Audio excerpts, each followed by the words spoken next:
Good afternoon, everyone. Thank you for joining us today at the first Center for Latin American and Caribbean Studies event of the new semester.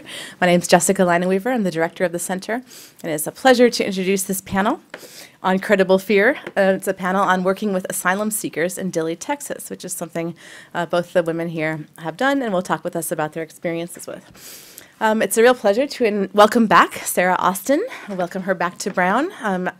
As you might know, she was an undergraduate here at Brown. She was a double concentrator in IR and LACA, or Latin American Studies, so she graduated in 2000.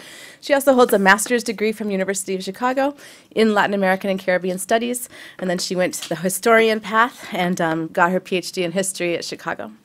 She is currently an assistant professor of history at the University of Vermont, and she's written extensively on Mexican politics, Mexican history, and gender roles in Mexico. And she has a book just out from Cambridge University Press. It's called The Mexican Revolution's Wake, The Making of a Political System, 1920 to 1929. Congratulations. Thank you. And then it's also a real treat to introduce Kate Goldman. Some of you think she needs no introduction.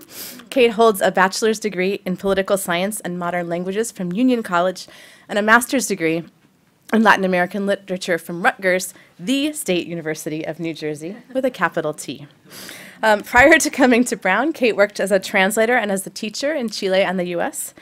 She is also my right hand, being the center manager at CLACS. She has worked at the center for almost 6 years, and the work of the center, like putting on panels like today's panel, would not be possible without her. So it's a special treat to be able to introduce her today in another hat, which is her hat as a defender of social justice and human rights. So please join me in welcoming both these women to speak to us today.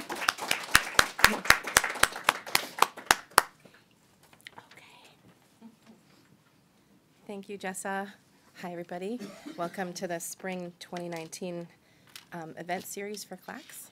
It's great to be here, and I'm really grateful for Jessa's support, making it possible for me to go to Dilley, Texas in the middle of the semester, which is not an easy thing for any of us to do, whether we're students, faculty, or staff, and also the support from Watson and Brown University in helping to get the word out about this work, and more importantly, the plight of the folks that we were trying to help at Dilley and folks who are caught up in this extremely unjust system in lots of different ways, even here in Rhode Island. Thanks to all of you for being here too. We both decided that we were going to talk for a short amount of time and then open it up for questions. My role in this was to go over sort of the background of the work that we did, the work that the CARA Pro Bono project or Dilley Pro Bono project does, and the process around all of this. And then Sarah is going to talk from the perspective of an historian who has done this work. So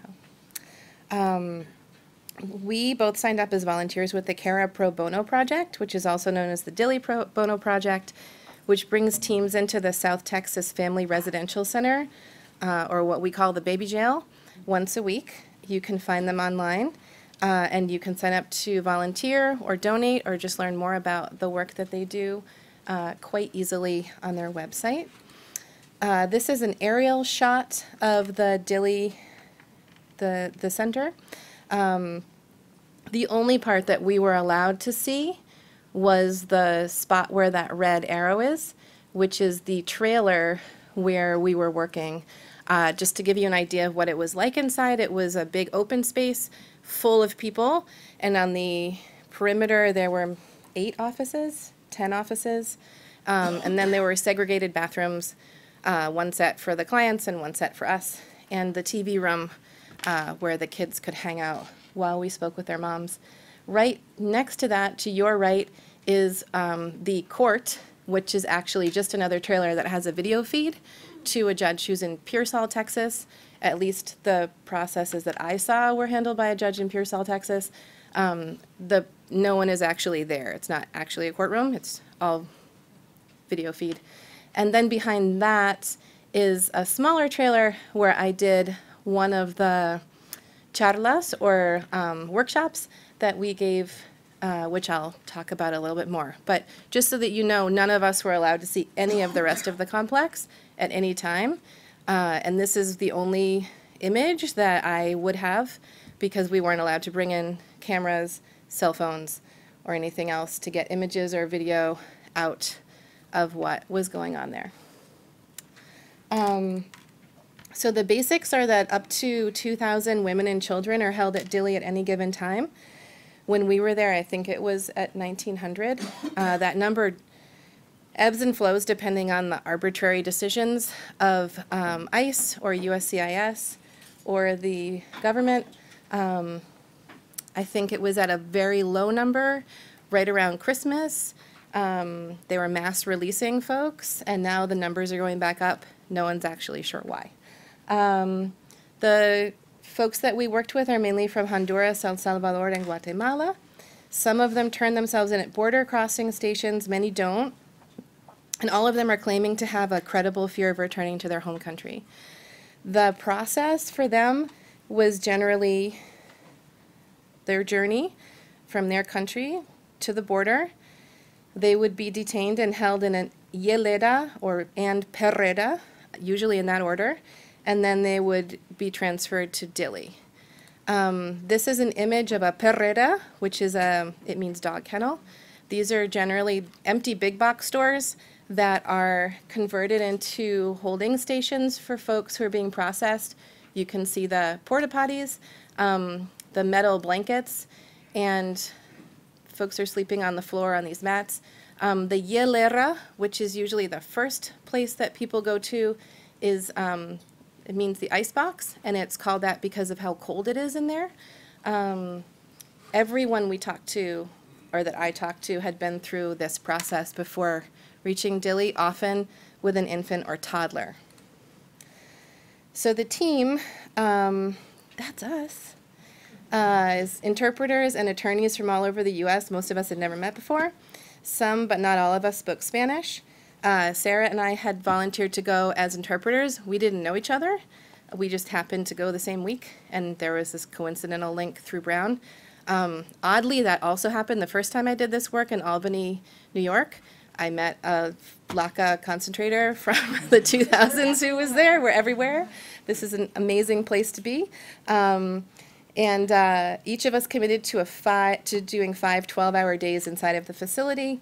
We also attended a prep workshop on the ground and a debriefing on the last day, or the second to last day, I guess it was. And prior to leaving, we had phone calls and webinars and stuff about secondary trauma, the restrictions that were going to be set by ICE, which change, it seems, weekly, and what we would need to do to prepare to be on the ground. Most of us paid for our own travel, lodging, and meals. So once we got there, those of us who spoke Spanish offered what the Dilley Pro Bono Project calls Childless. So we would first welcome the adults, the women. Most of them had never been told welcome to the United States before, so that was always a great moment to be able to say that.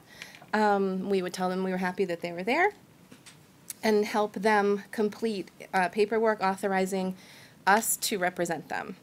And when I say us, the team on the ground there consists of 1 attorney, now 2 attorneys, and about 8 young, very, very dedicated staff members. And then each week, this group of 20 to 30 people that comes in to do what we did.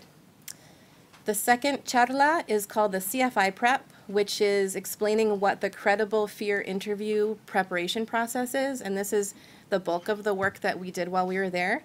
It's getting each of the women ready to talk to an asylum official about why they have a claim to asylum. And then the final charla, which we were told was the best part, was telling women what to expect after they were released. Most of them were still waiting to hear if they would be released at that point, so it was kind of a bittersweet experience, but we would explain that they would have an electronic monitoring bracelet, that they would be taken to the bus station or the airport, depending on what their sponsor had arranged for them, and that they would have to check in with ICE and immigration, And we would give them a sheet listing pro bono attorneys that might be able to take their case depending on what state they were headed to. So once Charla 2 was complete, the legal assistants would take individual clients into small interview rooms if you were lucky. If you weren't lucky, you had to do it in the main area where everyone was waiting, and discuss the case. That would take between an hour and maybe 3 or 4 hours, depending on the client. We would sometimes do this with babies or toddlers in the room. We would sometimes have to also interview children. And we would sometimes call home to see if we could get additional information from relatives or friends, or call someone in the U.S. who might know more about the case and be able to help us prepare the client to successfully navigate the next step, which was the credible fear interview. Incredibly, CADA has a 99% success rate, which means that nearly every single one of the women that we worked with got a positive result and were released to then start the process of seeking asylum in the U.S. This is dramatically higher than the rate for individuals who are not prepared for their interview. And then some of us accompanied clients to their CFIs and to court. I had the opportunity to go to court with 2 clients. I don't know if you did any of that, but it was really exciting to get out of that trailer, even for a few hours. And then you would realize that you were just in an identical trailer, and then it was this big letdown.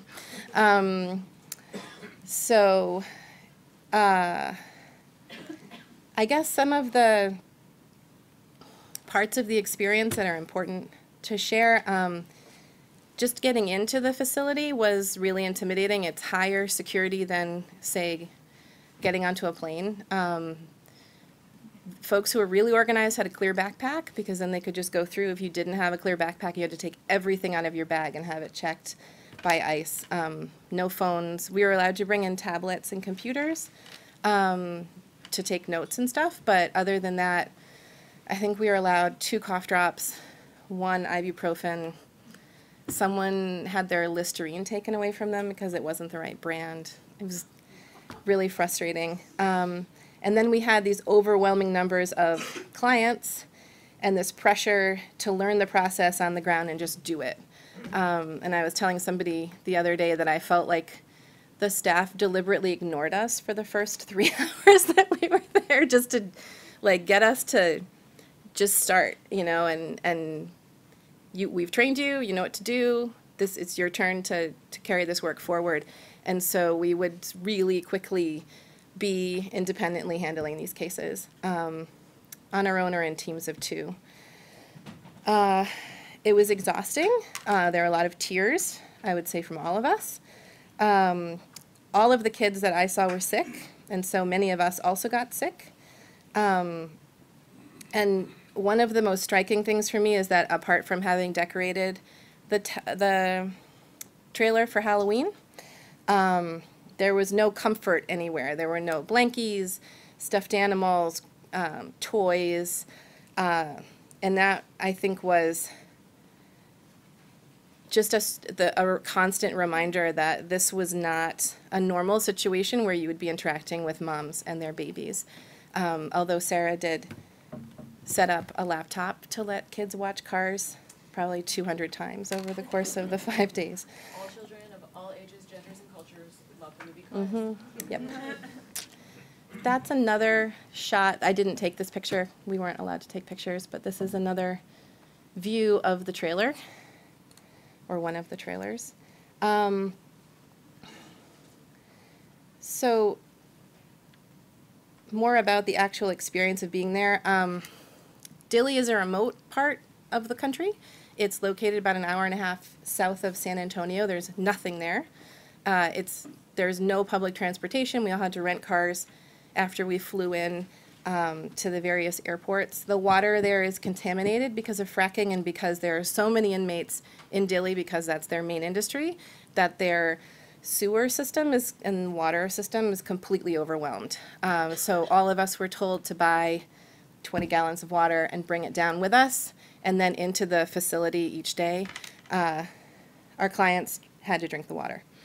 The staff at the for-profit prison and the employees were always watching us, so there was this feeling of being constantly exposed to them, but not on the same team. And that was an odd piece of it that I hadn't anticipated.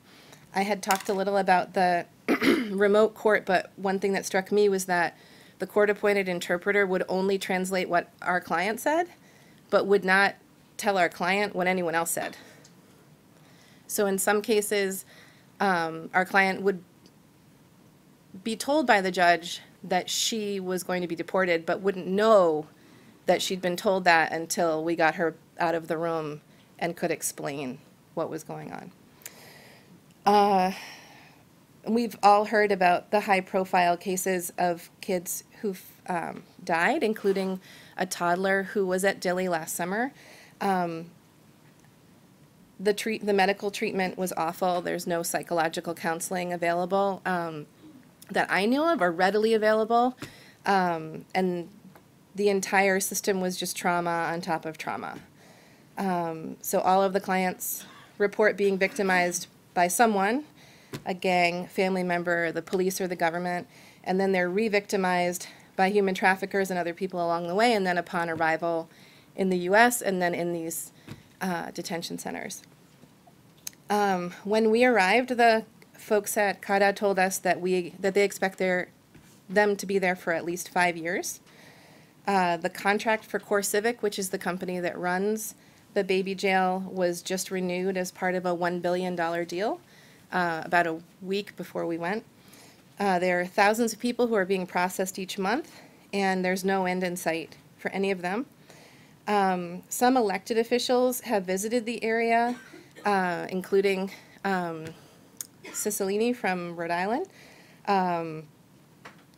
So there is sort of awareness and pressure building, but there's no indication that the U.S. government will change course. So finally, some ideas for you all about what you can do to help. Dilley is always looking, or the Pro Bono project is always looking for folks to volunteer. They're currently booking trips in July. You can also volunteer to do remote data entry and remote translation for them, which I've continued to do since I came back in October. You just sign up for like a 2-hour time slot whenever you're available, and then you're basically on call. You can write to your representatives and demand an end to family detention, and you can just talk about it in your networks so that this stays on the front burner. And I guess if people have questions, we can go over them after Sarah finishes her section. So, thanks.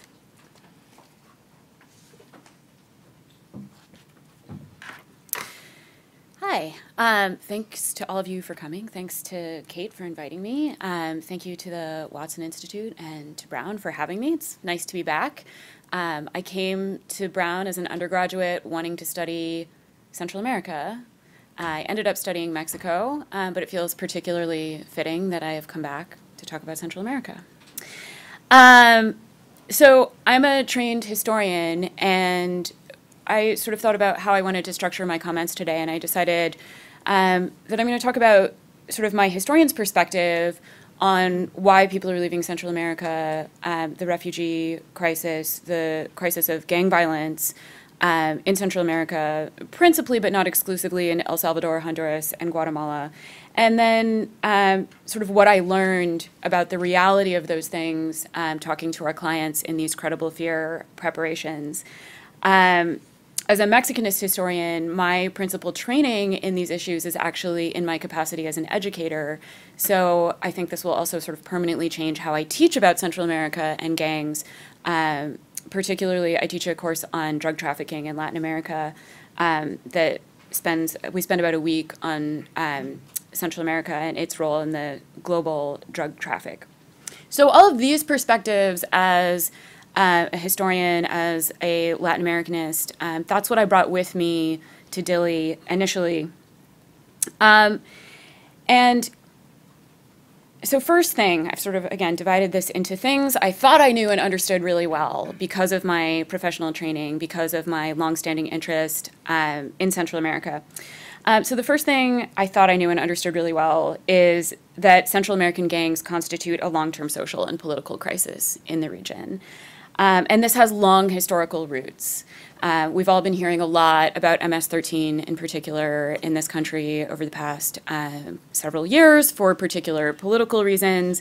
And I think this has longer historical roots than a lot of people realize. Going back to dictatorship, instability, civil war in the region in the 1970s and 1980s, which sparked an initial refugee crisis to large cities, and particularly to Los Angeles, where MS-13 was founded in the early 1980s.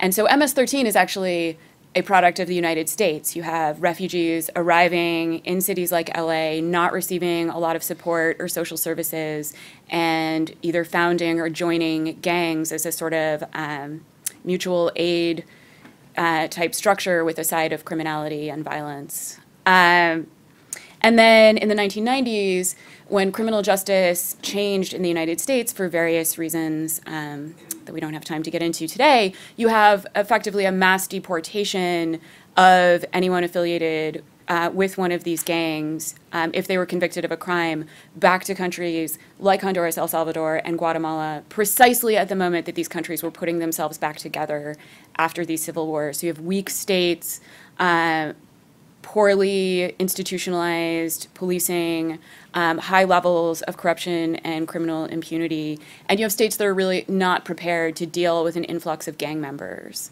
So these are all the things I thought I knew about gangs. And I should also say that there is a close association between these gangs and drug trafficking, but it's important to understand, and I'll talk more about this in a minute, that these gangs basically contract for drug trafficking organizations, particularly Mexican drug trafficking organizations, but they're pretty low down in the hierarchy of drug trafficking. So these are things I thought I understood pretty well, and I remember going back to my hotel room after our first day in Dilley and calling my husband, and I think the first thing I said to him was, Central American gangs are so much worse than I thought I knew. So much worse. And one example is, right, we have, a lot of people have this idea that they're involved in drug trafficking, and that's true. The gangs do sort of low-level work because Central America is literally a land bridge between the cocaine-producing region of South America, the drug trafficking organizations in Mexico, and the main drug market in the United States. But mostly these gangs make their money on extortion. And I think when most of us hear extortion, we're thinking about wealthy or important or prominent people getting shaken down. And what I learned from our clients in Dilley is that everyone gets shaken down by these gangs. And in fact, it's not the wealthiest and most important people that are facing threats of extortion from MS-13 and Barrio 18 and other gangs. It's the most vulnerable people. And the most vulnerable people who are getting shaken down by these gangs are a lot of the people that we were talking to. So single mothers who were just trying to make a little money, opening up a small business. People described to us just opening up a little grocery store or a little convenience store or doing laundry for neighbors. If you were doing anything for money, within about, the general pattern that we heard from our clients is that within about 2 weeks, 2 gang members show up and they say, this is how much money you're going to pay us. This is how often you're going to pay us. You're going to do that indefinitely. And if you don't do that, we're either going to kill you or we're going to kill your child. And one of the first things I had to translate on my first day was someone, the threat that she received is, we want this amount of money from you, we want it every 2 weeks, and if you do not give it to us, we will send you your toddler's head in a box. And that was my introduction to credible fear interviews. Another example of the lived reality of these gangs, it's not always just direct threats. One of our clients told me that in places like San Pedro Sula in Honduras, you have to be really careful if you move to a new neighborhood. Because if you move from one gang territory to the other gang territory, you accidentally cross an invisible line. The gang that controlled your old neighborhood will assume that you're informing on them to the gang that controls your new neighborhood, and they will possibly kill you for that. So these are things I think about in terms of what is a credible fear, right? Why are people leaving? This is the lived reality, again, not for important people, not for prominent people, but for just about everybody. If you're making money in a place like Honduras and El Salvador, even if it's just a little money, the gangs are going to notice and they're going to show up at your door. And these are large amounts of money, even by our standards. One woman told us, and El Salvador is on the US dollar, one woman told us that they wanted $400 a month from her. 400 US, right? I think for most of us, that would be a really significant amount of money. And we're talking about 400 US in the context of El Salvador, where people are making a lot less and where that's an even larger amount of money. The other thing that I learned from women in these credible fear interviews is how complicated this relationship between gangs and drug trafficking really is. Because who is a gang member and who is just a loser with tattoos and a gun who kind of wants to be a gang member is really fuzzy. And this creates problems in the context of a credible fear interview, because if someone is just bothering you, if a guy with tattoos and a gun is just harassing you on the street as a woman or threatening to rape you, for instance, that is not a credible fear claim. If you have a problem with an individual or an individual has a problem with you, that is a perfectly good reason to want to not be in your country anymore, but USCIS does not care about that. USCIS cares about credible fear based on threats against you that the government cannot or will not protect you from a larger threat. It can't be an individual threat. So in a lot of cases in these credible fear preparations that we were doing, we had women describing experiences of violence, experiences of rape and sexual assault by dangerous armed men who were maybe involved with larger criminal organizations, but it was often really difficult to tease out whether or not these were gang members. And some of that has to do with blurry lines of identification because to some extent gangs sort of self-define as we are Maras or we are in a different gang. It's not a cohesive hierarchy. So that ended up being a real sort of complication in helping these women figure out how to present their stories, because again, if it's not a gang threat, if it's not a larger criminal organization that is threatening you, you don't have as strong a claim for asylum and a credible fear story. And in some cases, as Kate mentioned, we would call family members or relatives to get more details. One case that really jumped out at me, which sort of speaks to all of these issues, and including the relationship between gangs and drugs, we'd been told in our training, which was really only a couple hours, I did not feel sufficiently trained or prepared for any of this work. I feel like I only really hit my stride and was doing a good job by maybe day 3 at the earliest. And so one of the things we've been told is that land disputes are often reasons that people leave. Sometimes these get really violent. And this woman was explaining what sounded to us like a land dispute. And she said, well, she lived in a really rural community in Honduras. And she said, so about 6 months ago, these men showed up in our community. And they were really violent, and they threatened us with machetes, and they wanted this piece of land that we were taking care of for a local landowner. And they would tell us about how many people they had killed and how we had to do everything that they said. And we said, well, were they gang members? And she said, no. And so she's describing this, and we're just trying to find where is the credible fear claim in this story, because land disputes aren't a valid claim. And so she's just sort of talking, and just sort of mentions in passing, you know, they like to party and they hang out with the police, and they're selling a little cocaine. And I said, stop. Tell me more about the cocaine. And so she said, well, you know, these are poor guys. You know, they're not really making a lot of money. They're just selling a little cocaine. And I said, so they're drug dealers. And she said, no. And I said, okay, they're really violent. They have connections with the police. They're selling drugs in your community. To me, that sounds like a narco. And she said, no, they're not narcos. And I said, all right. And the problem with Spanish is that we don't have a way to distinguish between like a narco like Pablo Escobar and like a low-level loser narco, which is what she felt like she was describing. So I went out and I talked to the staff of CARA and I said, am I using the wrong word? Is there a different word I can use? I don't want to put words in her mouth. I don't want her to go into her interview with a sort of scripted narrative that I'm giving her about these dangerous narco traffickers in her community. And they said, no, just see if you can, narco is the right word, see if you can kind of work around it. And I said, all right. I went back in the room and I said, do you think these guys would like to be narcos? And she said, yes. And I said, great. How about you call them narcos aspirantes? And she said, okay.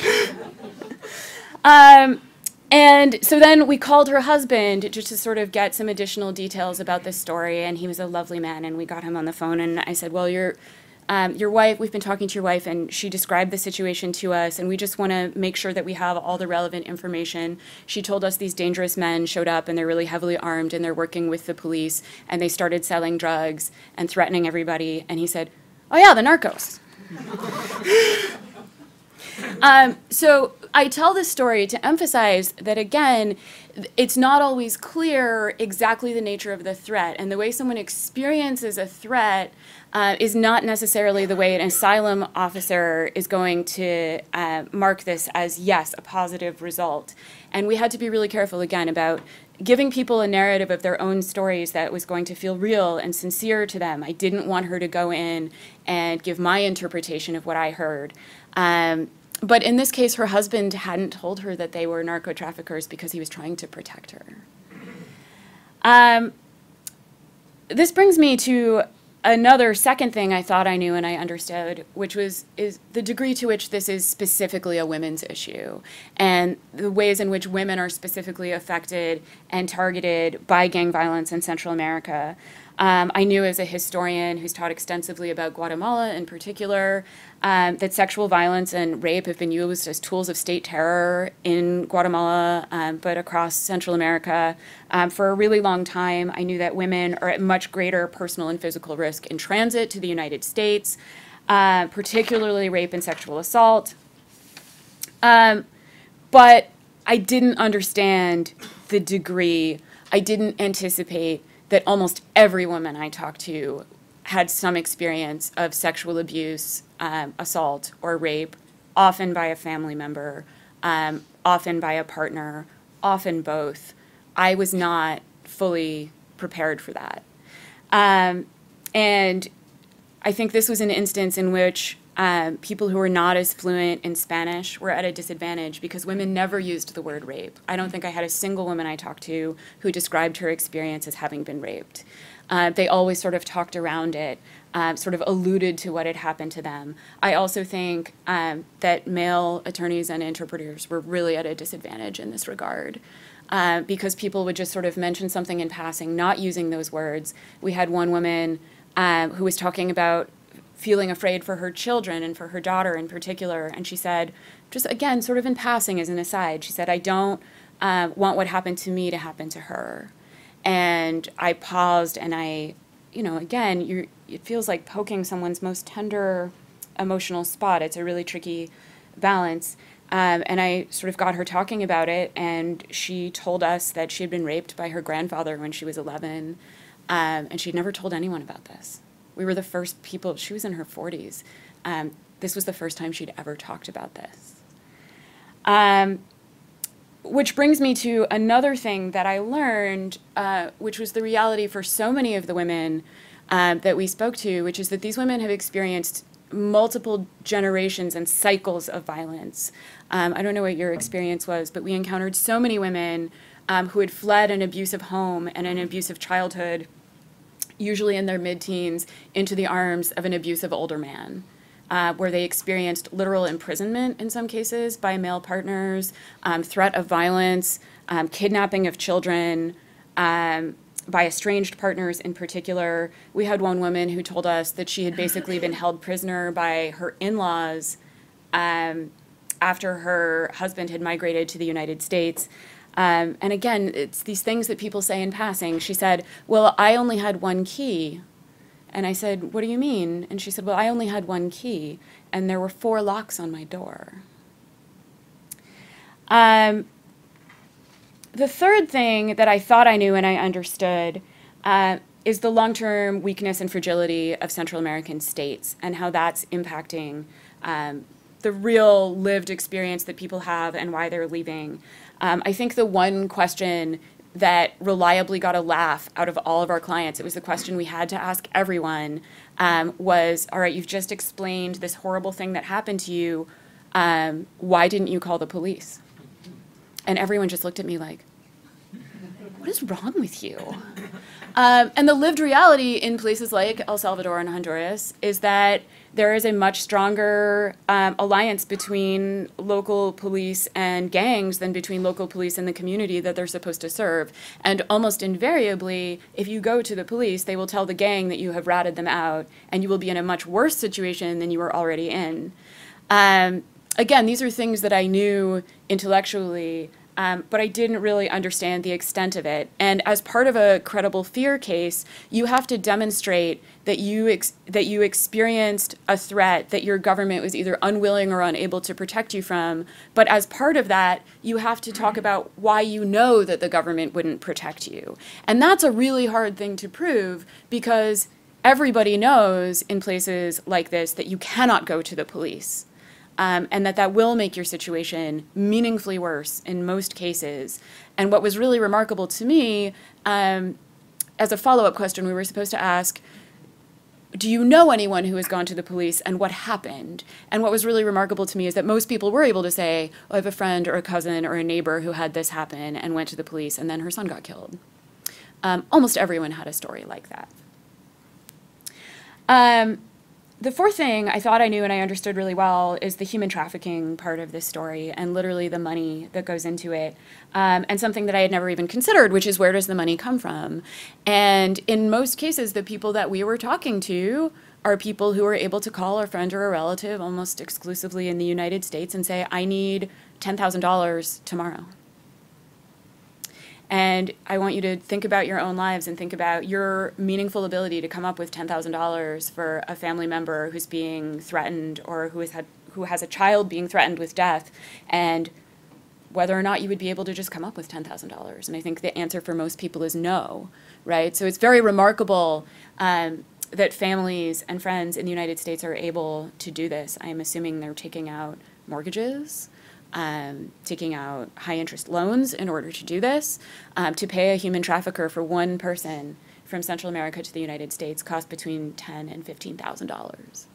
And a huge part of the reason people are traveling in these caravans is because it's so much less expensive. But one of the questions we had to ask is, well, so you were threatened with death. Someone threatened to kill your child. Why did you wait 6 months to leave? That makes it seem like, to an asylum officer, that makes it seem like the threat that these people experienced was less imminent or less serious. And the short answer is, it's really hard to come up with the cash to leave. I'm just about out of time. So the last thing I wanted to briefly talk about is the thing I thought I knew and understood is the narrowness of the criteria for asylum cases. And you hear people say, critics of these asylum seekers, like, oh, they all have this narrative, they're being coached to tell their stories in a particular way that's going to get them a favorable result. But my experience was, of course, if you're taking 6 weeks to make this perilous journey with your kids, there's a story that you tell yourself about why, and you're preparing for how you're going to describe that to an asylum official. But I found that in many cases, people who had really thought through how they wanted to present their story, that ended up being really counterproductive for our clients. We had one client, because people had an idea of what is the most important reason that I had to leave. And we had one woman who told us this incredibly horrific story about armed men breaking into her house and torturing and murdering her cousin in front of her. And of course, that's a perfectly good reason to flee, right? That's a perfectly good reason to leave your country, to seek asylum. There was no asylum claim there. We worked with her for 3 days trying to find an asylum claim. And eventually we discovered that her estranged husband was a gang member, and her asylum claim ended up being based on something completely different from what for her was the most relevant and perfectly reasonable motivation to flee her country. So these are all, again, the sort of lessons that I took that will almost certainly transform not only how I think about this as a historian, but also, I think, probably even more importantly, how I teach about it. Thank you.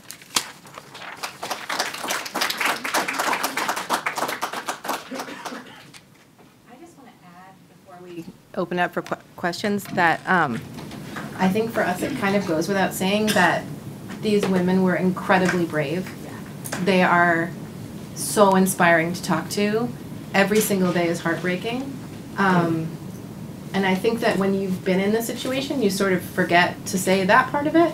And also, we were just talking before we started that both of us want to go back. And so I think it's also important to mention that piece of it, that this is, as horrific as it all is, it really is incredibly rewarding work, and it's incredibly important. And I would encourage everybody to get involved in whatever way they think they can.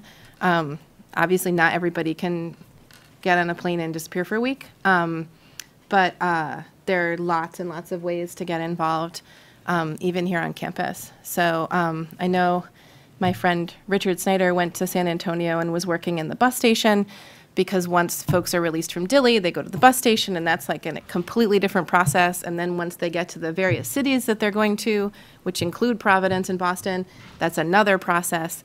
So there are lots of different ways to get involved along this journey. And the other thing I was going to say, I meant to mention this book that that you recommended to me, that's called Tell Me How It Ends, which I believe was just nominated for the National Book Award. But I read it right after Cyril recommended it to me, and it's someone who did this work in New York City. And her kid kept saying to her, like, well, what happened in the end? Like, what happened to this woman? What happened to this kid? And, like, you can never know, which I think is really hard to accept once you leave and once your client leaves. But I think it's important to hold that and to know that this is still ongoing for every single person, and that every day it just continues. And that's something that we all need to be aware of, I think, from whatever position we're hearing it in. Yeah, I can say my week in Dilley was the most tired I've ever been, with the exception of when my son was a newborn. But I was just so tired. I was just talking all day, every day. I had one day where I just ran out of Spanish. Just ran out. Stopped mid-sentence. Just no more Spanish. And I think every single day I would go back to my hotel and think to myself, like, I don't know if I can do another 12 hours tomorrow. And then I did it, and then by the end, I was ready to come back, and I plan to go back. Does anybody have any questions or? Mm-hmm. Given how the definition of what counts as asylum is narrowed to exclude domestic violence and interpersonal violence, how do you deal with these interviews where, like, that might be the main reason people are fleeing, and feel like you're honoring that story while also having to balance what counts under the law? That actually changed. So that was the case when we were at Dilley. The question is, given that they were excluding domestic violence cases, how do you balance that? That's actually changed since we got back. They're now, again, accepting. Yeah. I mean, the only great part of all of this is watching these policies get struck down by the courts daily. It feels great. But so while we were there, that was true. That was the case, that we weren't allowed to use domestic violence as a claim. It could be part of a claim. So there's a claim called woman as prisoner. Mm-hmm. where if women are deprived of their physical freedom, like the woman that I mentioned who was literally locked in her home, if they're deprived of money, if their wages are being garnished by a family member or a partner. So sexual assault could be part of that claim, I think. But yeah, it was, I think, a month or two after we got back, the change where sexual assault wasn't considered to be part of an asylum claim was under Jeff Sessions, and it was overturned in the courts. And they also weren't allowing gang violence to be used as the exclusive basis for asylum claims while we were there. So that was also very tricky. Excuse me.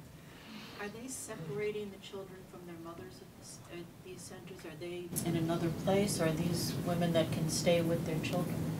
So when we were there were both kinds of cases. So the family separation, although it's just come out that there were thousands of more cases than the government admitted, the family separation was happening, I forget, I think it was about 6 weeks over the summer, and then they were forced to incarcerate families together after that. However, as part of the settlement to end family separation, families that had been separated had to sign away part of their rights, which is that the government is only allowed to hold children in detention for a maximum of 20 days. So the families that had been separated and reunited weren't under the 20-day protection, so they were being held indefinitely in the facility that we were working in. I think all of them have since been released. There might be a couple Maybe two families that are left? still there. But they had a mass release of reunited families, I think right around Thanksgiving. I didn't work with any of the reunified families. I worked with some of them. Yeah. But in the facility itself, it's actually organized into neighborhoods where the moms who have infants are in one sort of section, the moms with 1 to 3-year-olds are in another, the moms with 3 to 5-year-olds are in another, and then if the mom has kids in different age groups, like a teenager and a toddler, they have a separate living quarters. And there are playgrounds, there's a school, there's a daycare center. So, yeah. You keep saying family detention and family separation, but only mentioning mothers. What are they doing? Where are the fathers? Could you repeat the questions? Oh, sorry. She asked, the last question was, where are the dads? So when we talk about family separation, we're talking about moms and their children. At Dilley, they only had the capacity to take women and children. From what I understand, a lot of the dads who show up with kids are being released immediately with them. But there are a lot of cases where they can't prove that it's their child. And that is a completely different, really hard scenario. That's where you get kids who are being held on their own, and adult males or even older teen males are held all over the country under different circumstances and not necessarily released as quickly because they don't have it's called the Flores settlement, which is that 20-day rule for kids. So on the one hand, it can be better to cross over if you're a male with kids because they have nowhere to put you. So they'll release you. But on the other hand, it can be tricky because you could be separated and then held indefinitely. So, yeah. So you were talking about fathers having to prove that their kids were their kids. Did mothers have to prove that their kids were their kids? And what if both parents crossed together? What if there was a mother and a father who crossed together with children? They get separated. There's no facility to accommodate entire family groups. Mm-hmm. So men are put in much more sort of traditional prisons. This is more like a detention camp. It's basically like exactly what you would picture a camp. Mm-hmm. It's nice. It's a family residential center. Seriously, that's what the government calls it. That's what it's called. They had, oh my God. They were very proud of the trick-or-treating that they had set up for the kids the week that we were there. The whole thing is, I mean, it's awful. Yeah. So, but I think when you were asking about paperwork, I think that is... It's very complicated because there are grandparents that cross with children, there are aunts and uncles and other family members that cross with children, and those tend to be much more complicated cases because as far as the U.S. government is concerned, that isn't actual custody of a child. Legally speaking, we didn't deal with any of those cases because we were dealing with people who mostly were in detention with their kids. The first time that I did this work, I was at Albany County Jail in July, and I worked exclusively with adults, although I worked with 19-year-old kids, which who were being held in the Albany County Jail, and it was a completely different experience. So the Dilley experience is very specific to these moms and children under the age of 14-ish. Yeah. I think the oldest kid I met was about 13 or 14. Yeah. But most were toddlers. Yeah. And something that the attorney that I was working with said to me, because we both have young children, she said that one of the things that sort of disturbed her the most was how well behaved the toddlers were. Because if you know 3-year-olds, they're kind of agents of chaos. And all of just sort of naturally and joyfully, and these children were all really well behaved, but kind of too well behaved. As a parent of a young child, it was pretty evident to me that these were pretty traumatized children. Yeah. I have 2 questions. One of them is actually a direct follow-up to that. There's supposed to be screening involved in a lot of the asylum claims. I mean, there's supposed to be a whole system, but you're in a place to uncover a whole lot more than a lot of the screeners can in terms of primary health conditions, but also mental health conditions. Yeah. Was part of your training or any part of the protocol related to referrals for any sort of acute conditions? So the question was whether we were trained to handle referrals for any acute conditions. I had firsthand experience with this. The absolute worst, hardest, lowest moment of my experience was working with someone who had a full-blown panic attack during her credible fear preparation. We had been working with her for hours. It was late at night, and she had a full-blown panic attack, was unable to breathe, and there was very little that we could do for her. And part of what she explained to us when she was able to is that she had a diagnosed anxiety condition, and that her medication had been taken away from her when she arrived in detention.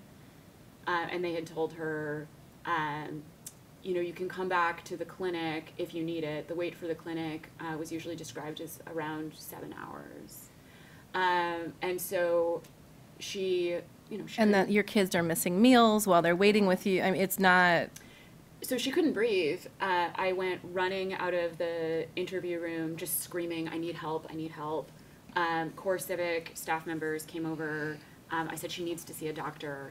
Meanwhile, this woman, who was probably the most extraordinary woman I met, they were all amazing. I said, we will keep talking tomorrow. You need to see a doctor. And she was continuing to give me her story. She refused to stop. She wanted to keep doing her CFI prep. As they were taking her away to go, I thought, see a doctor, although they never actually treated her, as it turns out. She was saying, and then the next time my husband tried to kill me was that she just wouldn't, it was just so important to her to tell her story in the middle of a full-blown panic attack. We were able to postpone her interview so that she had time to continue her preparation. But there was really, at least in the 2 days I spent with her, she did not receive medical care, and they did not give her her medication. I worked on my own and also with an attorney, and between the two of us, we had raised 5 boys. So we knew what it sounded like when your kid needs to go to the pediatrician, or what it looks like when your kid needs to go to the pediatrician. And just, these kids were all really sick, bronchitis, pneumonia. There's a big sign on the door of the facility that if you haven't had chickenpox, you shouldn't go inside, which no one told us before we went. But luckily, I think most of us had chickenpox. So there have been outbreaks of chickenpox there. There have been outbreaks of pink eye. There's one thing after another because of the close quarters and lack of medical care. Everyone was sick. Everybody was sick. Yeah. You were mostly talking about translation from Spanish to English on one side. So what about people from indigenous communities that speak other languages? The question was, what about folks from indigenous communities who spoke other languages? The U.S. government just doesn't have adequate interpretation for indigenous language speakers. So those cases tend to just get, I think those people usually just get released pretty quickly because they're not allowed to interview people with no interpretation. So you would see people walking around with, and they had special tags that said, I speak Quiche or I speak Mixtec. But also, I should mention, the women in detention are not just from Central America. There were women from Africa, women from the Caribbean. There were some Haitians there. I think we had at least one interpreter who was able to work with people in French. One of the attorneys had a case from the Congo. There was a woman that I met from Jordan. So people from all over the world are coming through this facility. It's just that the vast majority are Central American. We had 12 families from the Congo the week that we were there. They would deal with phone interpreting. So they did have people who, there's a list that goes out every week, and you sign up for different hours and time slots, and you also specify the languages that you can help with. So we did have Lingala interpreters on the phone as much as possible. They were very isolated, though, within the facility, because when you 90% of people share a language, it's hard. Circling back to the healthcare piece, I was wondering, the healthcare that was available, was that based with volunteer physicians or health professionals, or was it hired by the facility? It was core civic, I think. The question was whether the medical staff was volunteer. I don't know. I think it was through the facility. And my other question was, so I'm a medical student and we have an asylum clinic here overseen by Physicians for Human Rights, and a lot of what we do is support creating forensic evaluations that people can kind of attach to their asylum cases. I was wondering in this process, and I apologize if you said this in the beginning, that's a little late, but in this process of doing this interview, is there a role for these evaluations or forensic evaluations to come into play, or how did you see that happening in your work? The question was if there's a role for forensic evaluations to play. I had people come in with paperwork from their home countries, arrest reports, for, complaints that they had filed against someone. And I definitely did see, I had at least one client who had been given human rights protection status in Mexico at some point. So some people do come with paperwork that they've been able to show. And that, I think, definitely would be, I don't know if it would be important during the credible fear interview itself or for later. Yeah. Are there other centers like this one in Dilley around, where are they? There's one in Colorado. Yeah. Dilley is the biggest detention center in the U.S. There was one called Tornillo that was only for teens that was just shut down, but it sounds like it was only shut down so that they could double it in size and reopen it.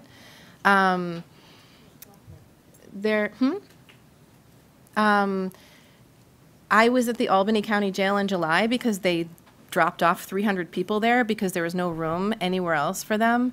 I was just on a group email. There are 200 people in Charleston, South Carolina right now. There's a center in Florida that I think is also for kids. There's one in New Jersey. This is happening. How are they getting to these places? I guess my picture is there, you see the pictures on TV of people crossing the borders where the wall is supposed to go up. Mm-hmm. So how are they getting, there's not going to be a wall in Colorado, or, how are they getting there? The question is, how do people get to these facilities? The government transports them to the facility, so they're detained at the border, and then they're transported. A lot of the complaints that I heard about were related to, not at Dilley, but in Albany, were related to being on a plane in handcuffs and, feeling like, well, I'm not a criminal, I'm asking you for help, and this is how I've been treated, which is an absolutely legitimate complaint or concern. So. And yeah, there are airlines that have refused to transport them, so, which means that they'll be transported by bus. Was one of you, I think you, Kate, mentioned that you guys, in some cases, talk to kids. Yeah. Did you have any particular training about how to do that, or can you say a little bit about that, how that experience was different in any way? The question is our experience talking with kids. I had a really difficult example of this where we had a woman who clearly wasn't telling us what was really going on. She was talking about her husband having suffered 2 attempts on his life, but didn't really want to tell us why he had been attacked. And so we asked her permission, with the guidance of the staff, we asked her permission to talk to her teenage son. And he told us a completely different story about some things that his dad was involved in that his mom hadn't wanted to tell us. And it was a very awkward situation because then we sort of had to throw him under the bus. You know, she came back in the room and we said, well, your son told us this and you told us this other thing. And we'd asked her permission to talk to him, but it was a really difficult situation where we could only present her case and help her to present her case within what she was comfortable with, which was clearly not the whole truth. Because she was so afraid to tell us what was really happening. There are a lot of cases where women are not given the information they need to get through the CFI because somebody is trying to protect them, and they just, and they can't help us help them, and that was really frustrating. So yeah, a lot of times they would ask the kids. I remember asking a 10-year-old boy if he had ever been approached by gangs, and he said yes, and he talked a lot about what that was like for him, and his mother was horrified. I mean, she had no idea that there had been people waiting outside of his elementary school for him regularly to sort of start this process of getting him involved in a gang. So there were a lot of moments where people were finding out stuff that they didn't know, and when kids were in, I mean, it was very difficult. That was really hard, and especially I think being a parent, it made it really, really hard. Yeah. I can understand someone going to Albany or Charleston to help out. To go to the lower Texas where it's isolated, I think you women are very courageous to go to a place like that. Were you concerned about your safety? What was your relationship with the prison personnel? Because you said sometimes the prison personnel were helping you or not helping you. So. My husband did not use the word courageous. Different word that he used. Not happy about the entire thing. My husband is a very, very generous person who said, well, if you ever want to go back, I'll come with you with our son so we can all be together. And I said, no, we're not bringing our child. Actually, the only time that I felt uncomfortable in terms of my personal safety was at the hotel that we stayed in, because this is really the middle of nowhere. And it's not a coincidence. They put these facilities in places that are hard for people like us to go because they want to limit the number of attorneys who are willing or able to go represent people pro bono or interpreters. So we arrived to the hotel, and there's just nothing there. It's highways and truck stops and a couple not particularly nice roadside motels. And we got there, and the woman who was checking us in said, okay, well, your room is right next to the gym. And I said, well, that sounds like it might be a little loud. Do you have anything else? And she said, well, I'm not going to put you on the other side because the oil workers get real rowdy at night. And I said, okay, I'll take the gym. But it did feel sort of like being in the middle of nowhere. I didn't feel in danger at the prison. I had never been in a prison before, so that was definitely a new experience. And as far as the core civic people went, they were all perfectly nice. You know, these were people doing their jobs. I don't think they're bad people. If you want a job in Dilley, Texas, this is basically what's available. And there's actually another prison right next to the prison that we were working in, which we discovered the first morning driving to the facility in the dark, and we accidentally turned into the wrong prison. So, I mean, the prison industry is just really big in this area. So it was hard to be too judgmental of the core civic staff members in that context. And they were mostly all right. I mean, I didn't like what they were doing in some cases, but I also understood that they were doing their jobs. Most of them are Latino, and they're Spanish speakers. So there's a dynamic there as well. I didn't feel like I was at risk at any point, except that the rental car I had was a clown car, and I was in between these huge trucks in Texas. But we had this little tiny car, and you know, we're like, our heads were at the wheel wells of everybody else's vehicle in South Texas. that was the only, yeah. And the speed limit is 75. I want to mention that I work for Dorcas International Institute here in Providence, and we do deal with unaccompanied minors as one of our populations. And so that's just an additional population to what you're talking about. These are teenagers who cross by themselves, and every interaction we've had with any of those minors, their trauma and gangs are part of their story. Yeah. So I just wanted to say, because that whole thing about the gangs, you don't think about it as being so ubiquitous, and every single minor that comes through, not only have they had a treacherous journey that you don't generally want to send your 16-year-old on, but the kind of trauma that they've experienced in their country is quite dramatic. Yeah, and I think, I agree, and maybe it's from working at Brown, but I'm really uncomfortable using the word every single one of them, like every single woman, every single kid, I feel like, well, that's a generalization, and that's not fair to say, but then you go and you talk to them, and it's like, no, there is sexual violence in every single one of these cases. Yeah. There is gang activity in every single one of these cases. Every kid over the age of 10 was approached by a gang. I mean, every household had domestic violence issues in it. And I mean, I'm not saying that that's true throughout the entire country. I'm talking about the folks who actually end up here and end up telling their stories to us. But that was striking to me, was hearing the staff say things like that the first night and thinking like, that's really an insensitive comment to make, and then 5 days later being like, nope.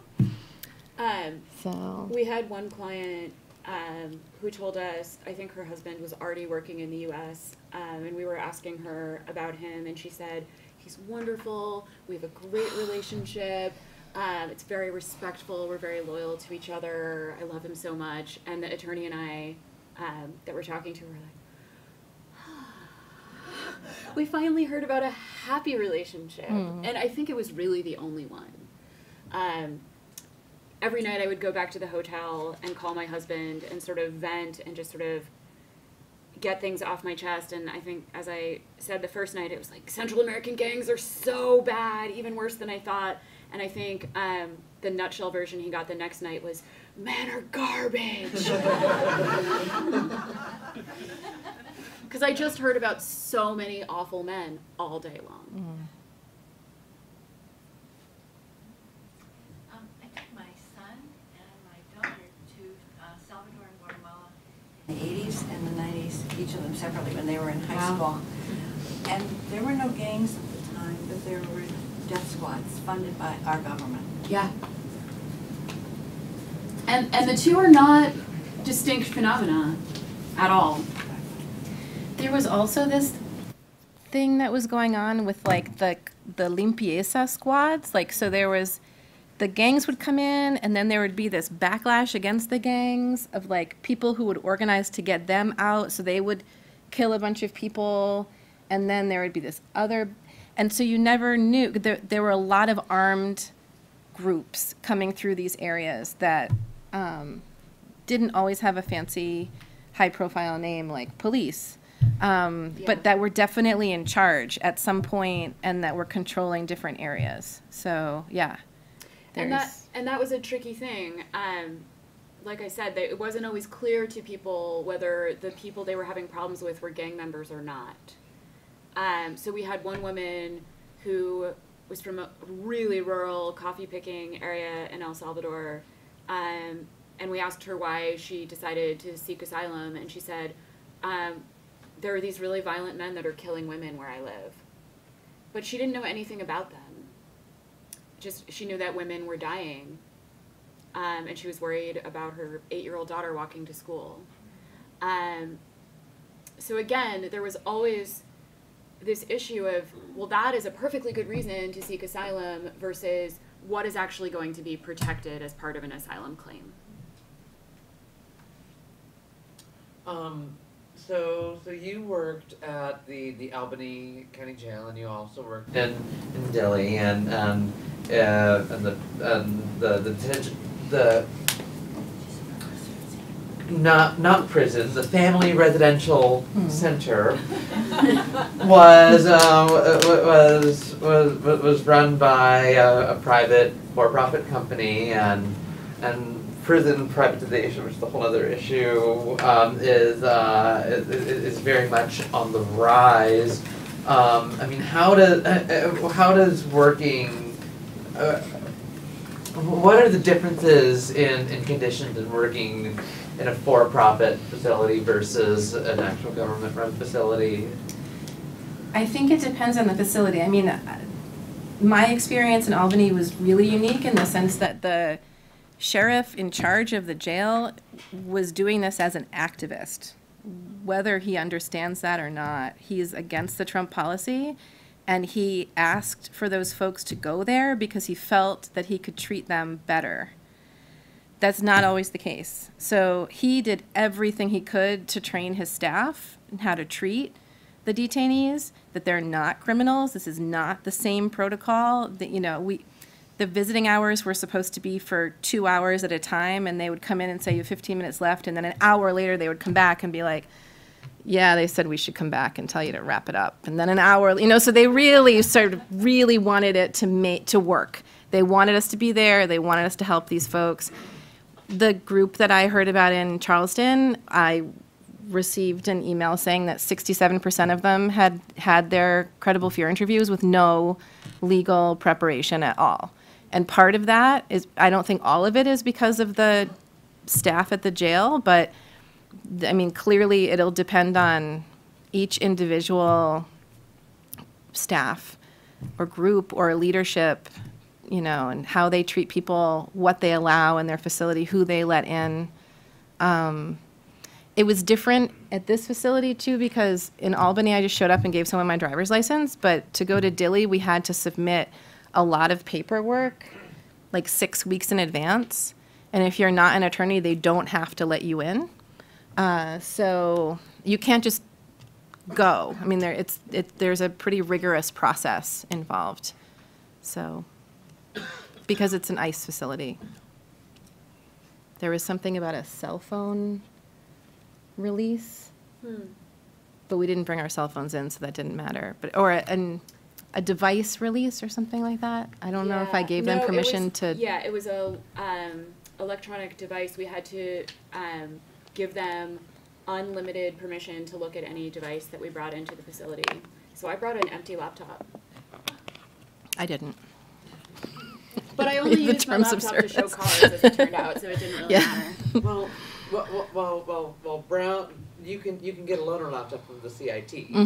So that's what I did at UVM. I mean, if they want to see pictures of my kids for the past 8 years, they can, you know, knock themselves out. I have nothing. I mean, there's nothing on there really, but I guess looking back on it, they could have taken that information, which I think is a little bit more disconcerting. Of course. But, yeah. I have a question about the types of threats. This is a two-parter question, so one is just describing them, and then the second part is about the impact on the credible threat process. So you've mentioned sort of two extremes of how people perceive the threats. On the one extreme, there's sort of this very ambiguous general threat that it's hard to pinpoint from whom the threat is coming. So this is the example that you just gave. But then on the other extreme, there's threats that are coming from very specific people, maybe a husband or a very specific person in your neighborhood. And I'm wondering, is there an in-between version where I know that there's a group in my neighborhood or a group in my city, but it's not one person, and then So just kind of a description of what that range of threats looks like. And then the second part is what impact does that have on whether this is a credible threat or not. So this example where this woman says, I don't really know who these men are, I don't know quite what the threat is, I just know that women are dying. Is that a credible threat versus being able to say, this guy lives on my corner and he keeps coming to my house and telling me, do this or else? A strong, credible fear case is one where you can say, this precise thing happened to me. It was perpetrated by someone who's part of a larger organization. It is an organization, either a gang or a drug trafficking organization that I know for a fact, and here's why I know for a fact, that my government cannot protect me from, and that if I go to the police, I will be in more danger. That's an airtight case where there's a clear example of imminent harm to you from a threat by a larger group or force that the government has no power over. And in most cases, I would say the cases that we talked to women about fell somewhere in between the sort of two extremes that you described, where it was, I had this really horrible thing happen to me, I was raped by someone that I think was probably in a gang, here's how gangs operate in my neighborhood. It was usually in that gray area between those two things. And where would a case like that fall in the credible threat spectrum? I think it would be a pretty strong one. There are other questions, and this is why it was important to have the prep. So one of the questions I always ask is, why couldn't you just go somewhere else in your own country? Why did you have to come to our country? And so they have to be able to explain, well, because he said he would find me no matter where I went, or because this gang is active in every single city in my country, or because my cousin, and this was what we were always asking them to come up with, is an example. My cousin had the same thing happen, and then she ran to this other city that's 3 days away by car, and they still found her. I guess, so there are a lot of different pieces to it. A lot of what we heard was, it doesn't matter where you go because all the gangs are on social media. So, like, a lot of the threats we heard were over, like, Facebook and Snapchat. I don't know if you got that, too. Some of them, yeah. I mean, a lot of them were within families, so, yeah. But then there's this whole other set of credible fear criteria and asylum criteria that didn't apply in a lot of cases, but did apply in some cases, and that we were required to ask because it would make a case a lot stronger.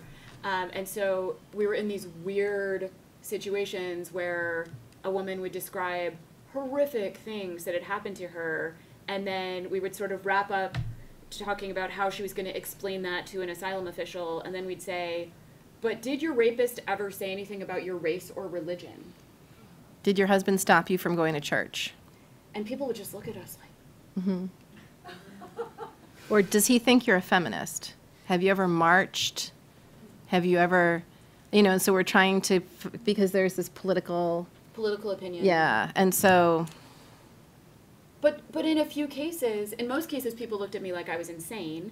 And in a few cases, someone would say, well, now that you mention it, my husband wouldn't let me go to church. And that actually makes a credible fear and an asylum claim a lot stronger. Lauren? Because the U.S. government cares a lot about that. Did you have a question? No. Okay.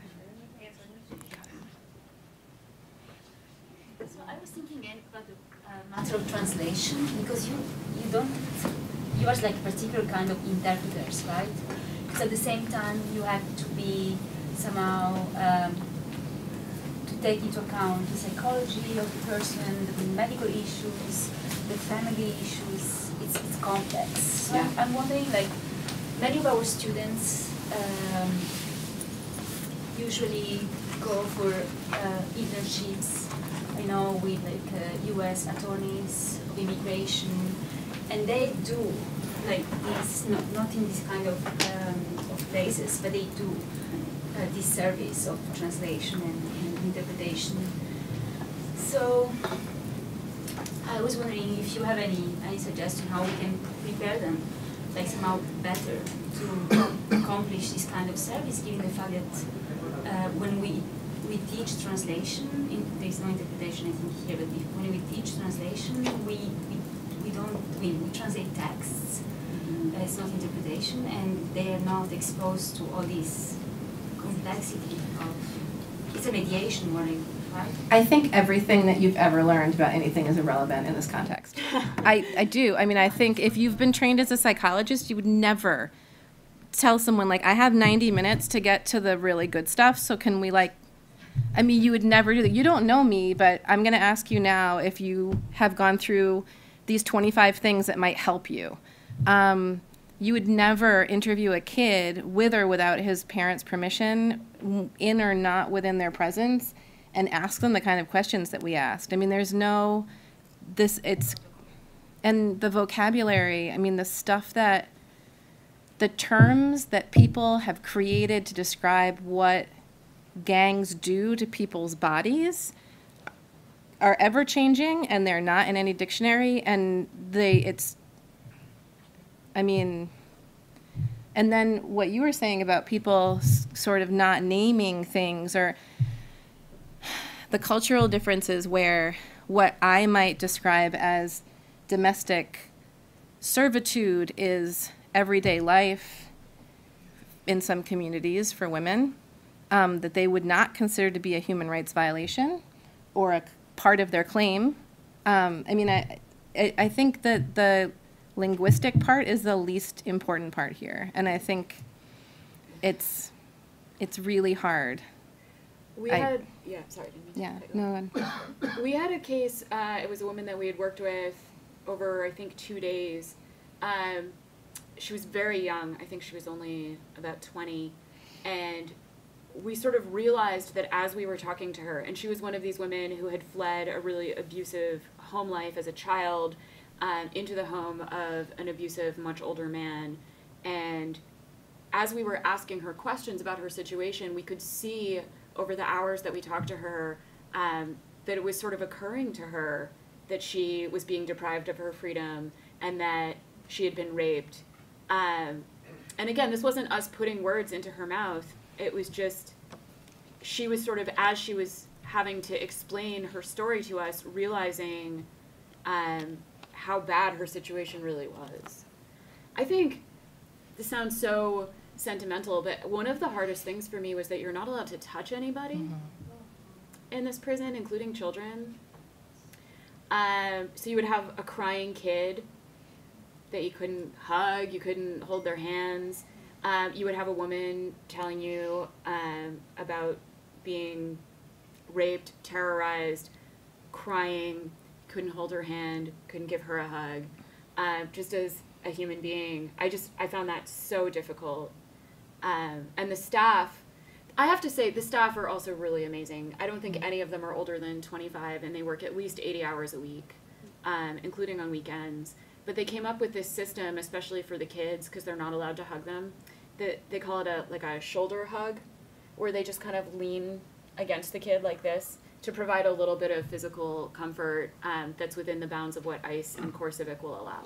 Or like signs where they would be like, you know, like, I'm sorry, and that they would show that they would have embraced them under normal circumstances, but yeah. On what basis are you denied the right to touch somebody else? I think the theory is that you could like pass them something that they're not allowed to have in detention through physical proximity. There had also been, there are concerns about men and women being in close proximity in this situation as well. So I think that there was a blanket rule, and adults and children. So there was just a blanket rule that's not allowed, because there's good touching and then there's bad touching, and they don't want any of that. That they don't want any of the lines to become blurry at any point for any of us. So. Is there a similar logic as to why no toys are present? I mean, why, in that particular case, despite its cruelty, there is a sort of the logic of security that controls affect. But in the case, maybe it's the idea that you can't have toys around because you don't make people feel human, or is it because I don't know what anyone had in any other part of the facility. So, I mean, again, like we showed the picture at the beginning of like the very limited space that we were allowed to go in. The daycare center might have toys. I have no idea. Kids are amazing, though. I watched a 4-year-old play with a stapler for an hour and a half. Yeah, like a roll of Scotch tape or, the whiteboard They loved that we the would office sign up for supplies. tasks on. Like that would be completely, they would, yeah. I don't know what the logic is. I think part of it might be that it's not fair if you can't give it to everyone, and then there could be, I mean, I don't know.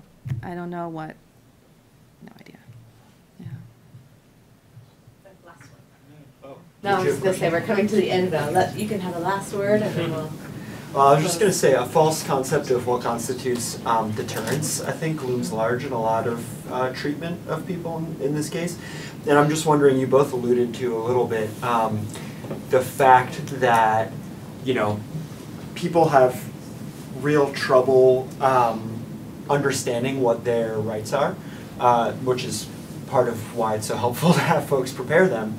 And yet, at the same time, a big reason, at least in rhetoric, for the changes in policy have to do with the deterrence. If we make this terrible, if we restrict the rights that fall within asylum claims, people will not come here as much. But again, how does that information trickle down? How do people come to understand it, especially as policy is changing all the time? But it's nothing compared to what they're facing. Yeah, There's right. It's just such an... If your house is on fire and you grab your kid and you run out of your house, you're not thinking about anything other than that. And that is what we were looking at in every single case. Every single person was in an emergency situation where they did the only thing that they knew they could do. And that... Yeah, I think if someone says, I'm going to send you your toddler's head in a box, I mean, it doesn't matter what you're hearing about in terms of policy. You're going to... That is said a lot. That particular phrasing is, I mean, it's... I mean, the validity of that strategy, I think, almost goes without saying, given everything that you described. The question that I have, though, is how much of what's changing in policy actually does get discussed among folks that you have talked to? How much of it is myth? How much of it is rumor? How much of it is actual information? How much of it is, I don't have time to learn about any of this stuff, or the means of learning about any of it?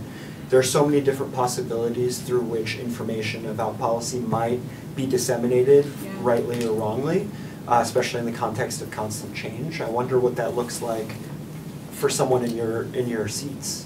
I mean, I'm really curious about that too. Something that was really sort of eye-opening to me, and again, that I sort of knew intellectually, but hadn't really fully understood, is when we were doing our training, they said, this prison was built 4 years ago, and we've been here for 4 years, and this is not a Trump project. People are particularly upset about it right now, but this has been going on for a while. This prison was built under Obama, and they said, it's basically been a story about continuity on the ground here. They said in the Trump era, the biggest difference is just that ICE and USCIS seem to feel a little more empowered to be a little more aggressive with asylum seekers, but that policy-wise, the changes haven't really been that substantial. Domestic violence, for example. Domestic violence was a short-lived but very important change in policy. Yeah, but or today we heard that everyone is going to be sent back to Mexico. So whether you cross at a border crossing point, or if you cross a different way, when you're detained, you'll be sent back across the border. And I would imagine that will be the case for the next 4 days, and that the lawsuits that are being filed right now are going to be, putting a stop. So there is this constant shifting and change. I don't know. I mean, I don't know how much people talk to one another when they're in transit. I don't get the feeling that there's a lot of information sharing going on among people because of mistrust. I would love to say that there's a lot of solidarity among the clients that I saw, and I think there was on one level, but not necessarily on the like, I'm going to share the details of my case and talk to you about what I've been through level. Or these are my theories about what our captors are thinking, and this is what I think about the volunteers who come in here. And I feel like that wasn't really happening. Although, interestingly, there's no way for the Cara Pro Bono Project to advertise their services to the women in detention. So the only reason that those women came to the trailer to talk to us was because they had heard from somebody else in detention that there were lawyers in this room that you could go talk to. And we would encourage them to talk to each other. So someone would say, we would say, well, have you ever heard a story about someone who went to a different city within your country that then got into trouble? And they would say no. And we would say, well, maybe tonight at dinner, you could like ask around, because there's a lot of knowledge that can be shared that, you know, you might be able to draw on.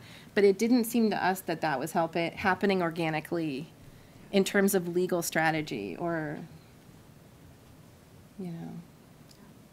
Super helpful, thank you. Yeah, just our time has come to an end, and I can't believe it. Like, despite the grimness of the topic, it has really flown by. So I'm very grateful to both of you for sharing your experiences with us today. Please help me thank them. Thanks for coming.